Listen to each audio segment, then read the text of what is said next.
Hello students, welcome back to the channel. I hope you people are doing great. हम कर रहे हैं class +2 macro economics chapter number 7 that is your aggregate demand, aggregate supply and related concepts. हम already कर चुके हैं आपका aggregate demand क्या होती है, एग्रीगेट सप्लाई क्या होता है. जो आज हम करने वाले हैं वो है थोड़ा सा आपका रिलेटेड कि इनकम और कंजम्पशन में आपका क्या रिलेशन होता है, कैसे जब इनकम बढ़ती है आपकी तो कंजम्पशन में बदलाव आता है. ये सब चीज़ें हम आज पढ़ने वाले हैं. ठीक है, तो before coming to this topic I recommend you to see the previous videos, क्योंकि तभी वो आपको समझ में आएगा. ठीक है, तो आज आते हैं आपके टॉपिक पर. कल हमने ये वाला टेबल किया था, इफ यू पीपल रिमेंबर. इससे हमने अपना डायग्रामेटिकल रिप्रेजेंटेशन कर लिया था आपका एग्रीगेट सप्लाई का.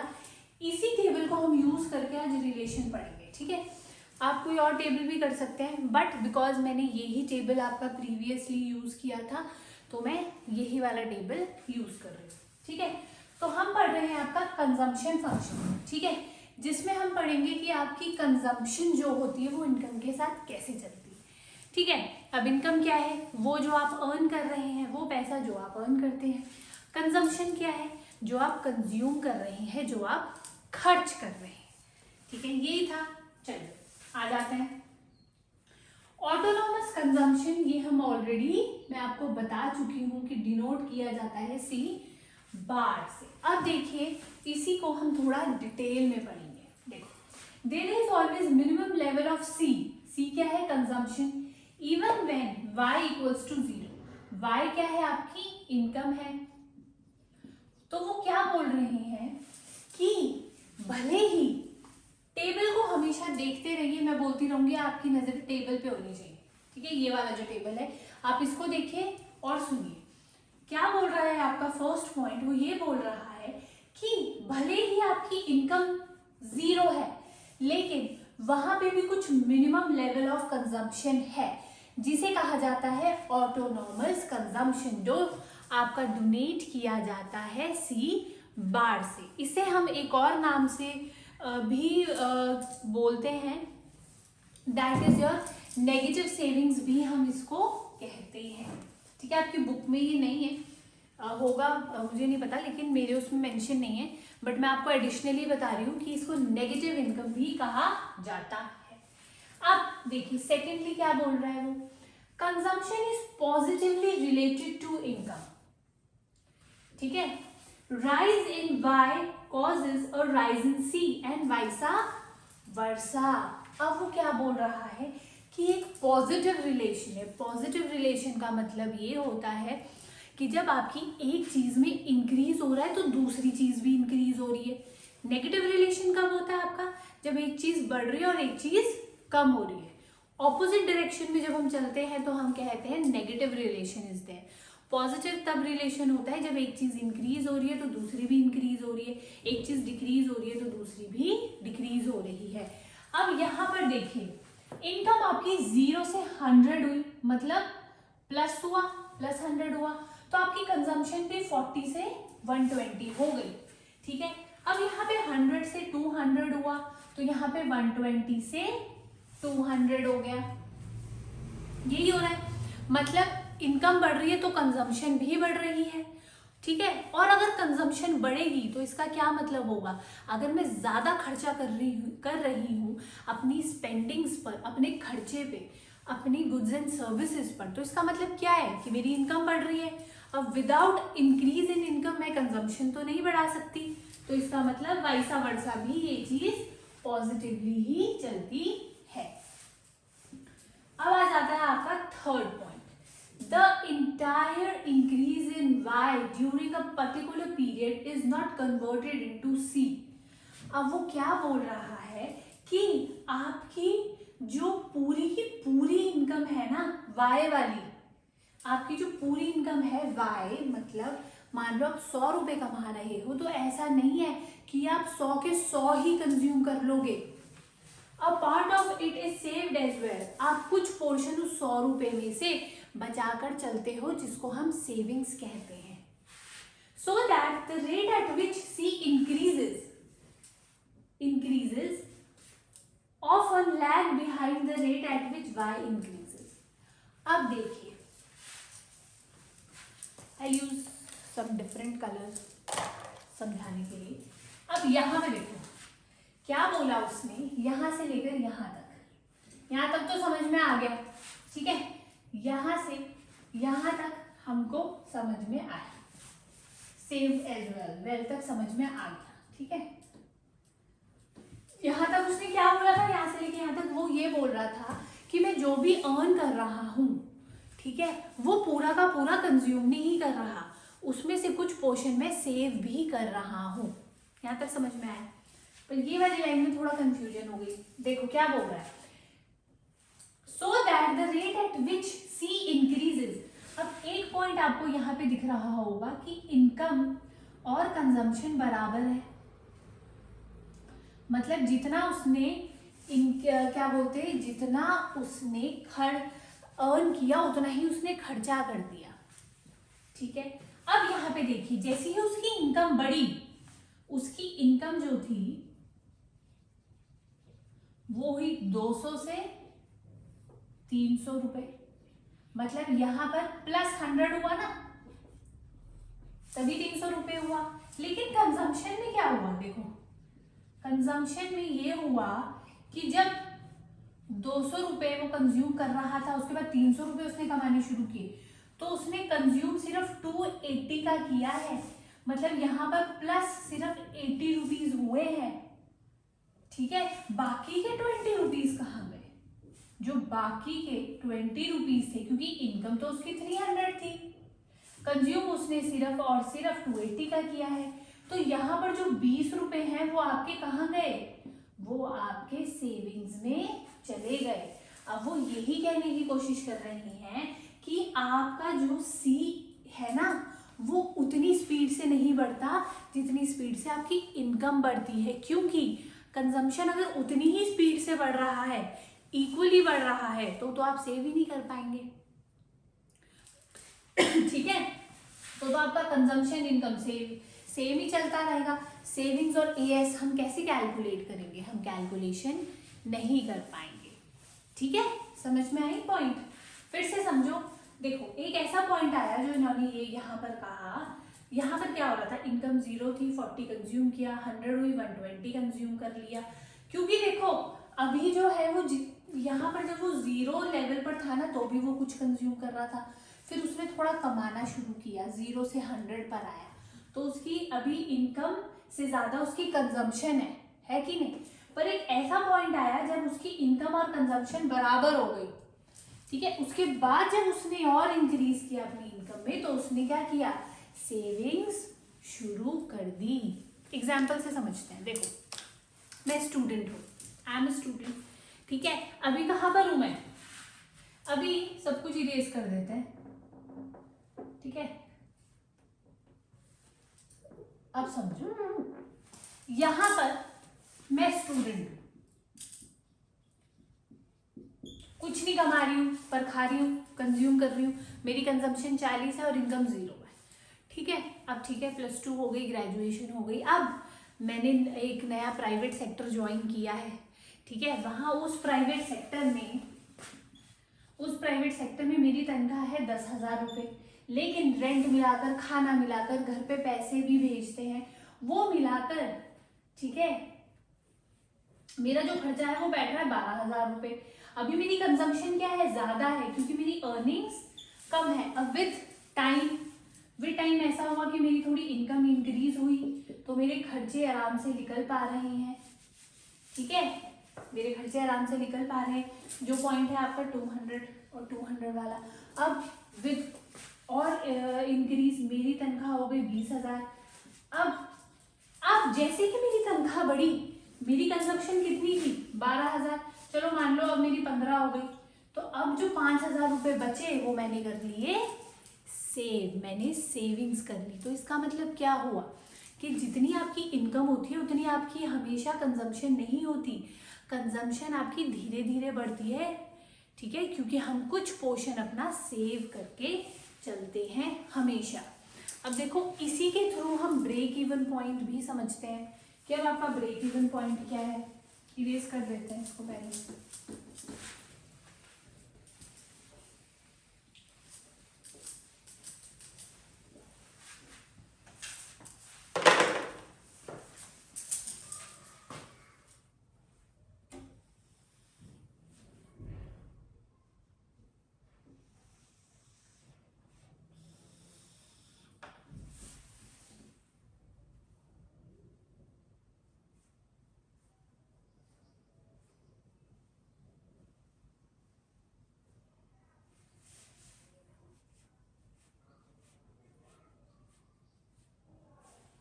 एक्स एक्सिस, वाई एक्सिस 0, ये है आपकी कंजम्पशन वाली साइड, ये है आपकी इनकम वाली साइड। ठीक है, वैल्यूज लिखते हैं 50, 100। मैं 50-50 का गैप ले रही हूँ, आप अपनी मर्जी से भी गैप ले सकते हैं।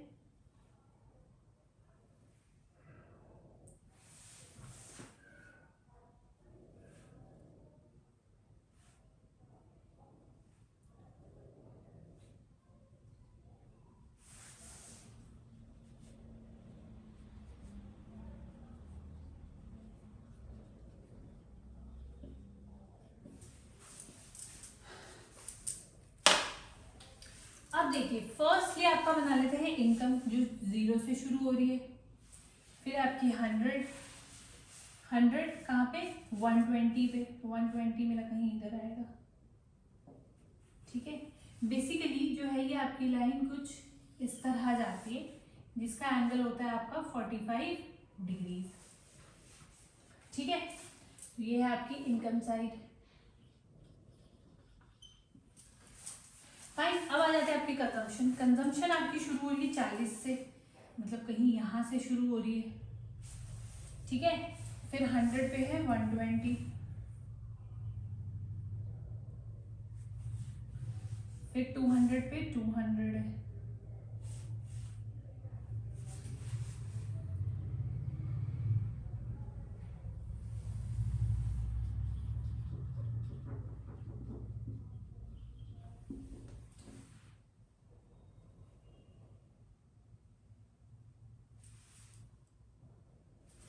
अब देखिए इस कर्व में एक पॉइंट आपका ऐसा आएगा जिसमें आपकी जो कंजम्पशन है ना वो इनकम को क्रॉस करती भी जाएगी, तो इसी को आपको कहते हैं ब्रेक इवन पॉइंट।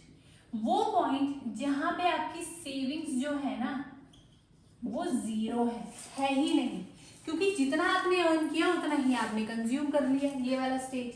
तो इस वाले पॉइंट को हम क्या कहते हैं, ब्रेक इवन पॉइंट। जब आप प्रॉपरली बनाएंगे तो ये प्रॉपरली बन जाएगा, लेकिन कर्व आपका ऐसा ही बनेगा। इनकम आपका 45 डिग्रीज पे बनता है, कंजम्पशन आपकी इसको कट करते हुए जाएगी नीचे से, तो ये आपका एग्जैक्ट बन जाएगा। बेसिकली जो मैं यहाँ पर आपको समझाने की कोशिश कर रही हूँ, बोर्ड पे थोड़ा डिफिकल्ट हो जाता है एग्जैक्ट बनाना, वो ये है कि एक पॉइंट ये वाला जो है ना जहाँ पर 200 आपका बराबर है, मतलब आपकी इनकम बराबर है कंजम्पशन के, वो पॉइंट कहलाता है आपका ब्रेक इवन पॉइंट, जहां पर आपकी सेविंग्स जो होती हैं बिल्कुल भी नहीं होती। ठीक है, आई होप आपको ये समझ में आ गया होगा। ठीक है, एक और चीज है इसमें, मार्जिनल प्रोपेंसिटी टू कंज्यूम, वो भी कर लेते हैं। अब जो आपका टॉपिक है वो है आपका मार्जिनल प्रोपेंसिटी टू कंज्यूम। अब देखो मार्जिनल क्या होता है, एडिशनल, प्रोपेंसिटी का मतलब होता है चेंज।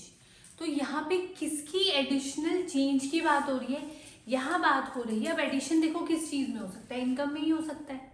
ठीक है, तो नॉर्मली या सिंपली अगर मैं कहूँ तो आपका मार्जिनल प्रोपेंसिटी टू कंज्यूम का मतलब ये होता है कि आपका जैसे इनकम बढ़ती है उसकी वजह से कंजम्पशन में कितना बदलाव आएगा, वो कहलाता है आपका मार्जिनल प्रोपेंसिटी टू कंज्यूम। ठीक है, देखो it is the change in consumption due to change in income. Income भी चेंज आने से कंजम्पशन में कितना बदलाव आया वो कहलाता है आपका मार्जिनल प्रोपेंसिटी टू कंज्यूम। इसको मैं एक और तरीके से भी बोल सकती हूँ, it is the ratio of delta C and delta Y.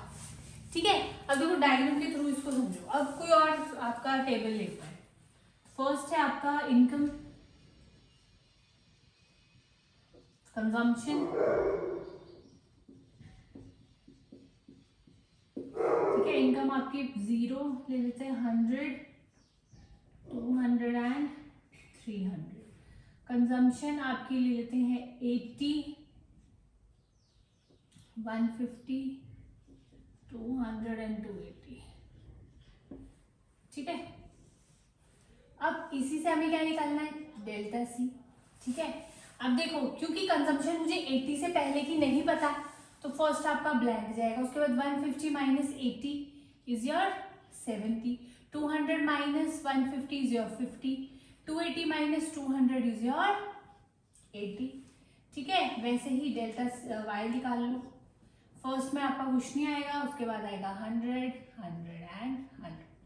अब देखो आपका मार्जिनल प्रोपेंसिटी टू कंज्यूम का क्या फॉर्मूला हो जाता है, marginal propensity to consume equals to delta C upon delta Y. Delta C marginal propensity to consume equals to delta C upon delta Y. First आपका blank जाएगा, उसके बाद क्या आएगा 70 अपॉन 100, 0.7, 50 अपॉन 100, 0.5 एंड 80 अपॉन 100, 0.8। तो ये आ गया आपका मार्जिनल प्रोपेंसिटी टू कंज्यूम। ठीक है, अब अगर मैं इसका डायग्रामेटिकली रिप्रेजेंटेशन करूं,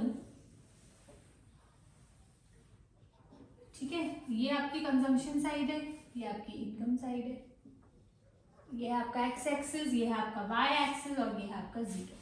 तो यहाँ पर सिर्फ मैं इतना बताने की कोशिश कर रही हूँ आपको, और पीछे भी हम यही पढ़ रहे थे कि इनकम में जितना बदलाव होता है वो सेम बदलाव आपका कंजम्पशन में कभी नहीं होता, क्योंकि हम हमेशा वो चीज सेव कर लेते हैं कुछ पोर्शन। तो मान लो कि अगर कंजम्पशन वैल्यूज नहीं लिख रहे हैं, ऐसे ही समझते हैं इसको, वैल्यू से भी सेम ही बात आएगी। अगर मेरी कंजम्पशन इतनी थी और सेविंग्स इतनी थी, ठीक है, मान लो सॉरी, अगर मेरी इनकम इतनी थी और कंजम्पशन इतनी थी फर्स्ट केस में, तो नेक्स्ट केस में क्या हुआ, कंजम्पशन इतनी हो गई और इनकम मेरी इतनी रही। अब यहाँ पर मैं क्या दिखाने की कोशिश कर रही हूँ कि देखो, इसको नाम ले लेते हैं A1, B1। अब देखो यहाँ पे क्या पता लग रहा है कि इनकम में तो ज्यादा आपका चेंज आया है, आपकी जो डेल्टा वाई है वो ज्यादा बड़ी है, लेकिन आपकी जो डेल्टा सी है वो कम बड़ी है। देखो कितनी कम बड़ी है।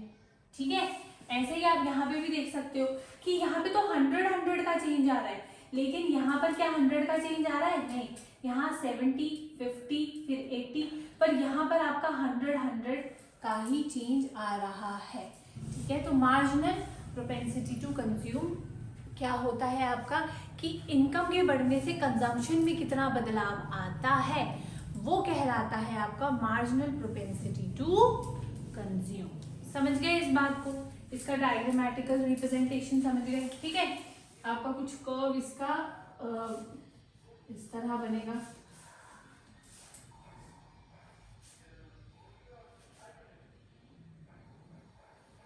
ये आपका सीसी कर्व है, कंजम्पशन कर्व। ठीक है, अब एक लास्ट टॉपिक है, वो है आपका मार्जिनल प्रोपेंसिटी टू सेव। देखो अब जो है आपका वो है मार्जिनल प्रोपेंसिटी टू सेव या सेविंग फंक्शन। ये क्या बताता है आपको, ये बताता है relationship between your income and your savings. मतलब आपकी इनकम के बढ़ने से आपके कंजम्पशन में तो बदलाव आता ही है, लेकिन आपकी सेविंग्स में जो बदलाव आता है उनके बीच का जो रिलेशन होगा वो बताएगा आपका मार्जिनल प्रोपेंसिटी टू सेव। अब देखो क्या बोल रहा है, सेविंग फंक्शन। उसने कहा कि जो सेविंग का फंक्शन है studies the relationship of savings and income. किसका रिलेशनशिप बता रहा है वो? सेविंग्स एंड इनकम का। अब जब हमने कंसेप्ट्स पढ़े, ठीक है, अब देखिए हमने जब कॉम्पोनेंट्स करे थे तो वहां पर हमने क्या किया था, हमने ये कहा था कि जो नेशनल इनकम होती है या वो इनकम होती है वो आपकी कंजम्पशन प्लस सेविंग के बाद से निकलती है। मतलब जो आप कमा रहे हैं वो आप दो ही तरीके से खर्च कर सकते हो, या तो आप उसे कंज्यूम करोगे या आप उसको खर्च कर दोगे, यही कहा था।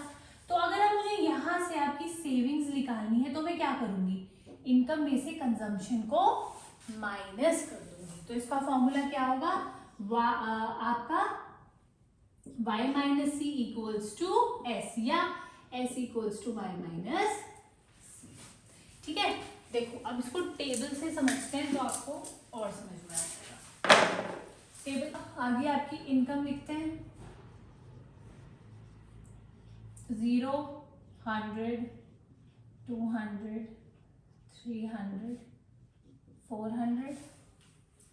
आपकी लिख लेते हैं कंजम्पशन 40, 80, 120, ठीक है, फिर आ जाएगा आपका 160 एंड 200। ठीक है, अब सेविंग्स कैसे निकलती थी आपकी, y माइनस सी। ठीक है, तो 0 माइनस 40 माइनस 40, ठीक है, 100 माइनस 80 20, 200 माइनस 120 80, 300 माइनस 160 140, ठीक है, 400 माइनस 200 इज योर 200। ठीक है, अब देखिए यहाँ पर आपकी कंजम्पशन आ गई, ये आ गई आपकी सेविंग। अब यहाँ पे जो मैं आपको बताने की कोशिश कर रही हूँ वो जस्ट इतनी है कि ये आपकी इनकम साइड है, ये है आपकी सेविंग साइड। ठीक है,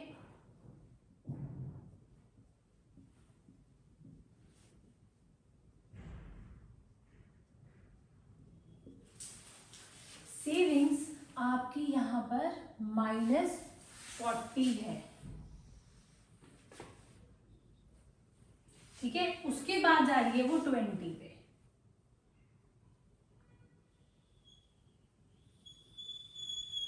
तो आपकी सेविंग्स जो है वो कुछ इस तरह आएंगी। अब इस तरह क्यों आई आपकी सेविंग्स, बिकॉज जब आपकी जो इनकम थी वो 0 थी तो भी आप ऑटोनॉमस कंजम्पशन कर रहे थे। ठीक है, आप क्या कर रहे थे, किसी से आपने उधार लिए होंगे, कुछ भी आपने लिया होगा, तो सेविंग्स वहां पे क्या थी आपकी, नेगेटिव में थी, माइनस थी। ठीक है, आपने कुछ भी सेव नहीं किया है, इसलिए यहाँ पर आपकी कंजम्पशन क्या है, नेगेटिव। समझ गए, सिर्फ यही बताने की कोशिश यहाँ पर मैं कर रही हूँ। ये आपका वही एक्स एक्सिस 0 एंड वाई पर, ये आपका एस कर्व है, फंक्शन ऑफ एस। ठीक है, तो आई होप आपको marginal propensity to consume and marginal propensity to save समझ में आया होगा। कोई भी डाउट है तो आप कमेंट सेक्शन में पूछ सकते हैं। Till then all the best and good bye. हम मिलते हैं आपकी नेक्स्ट वीडियो।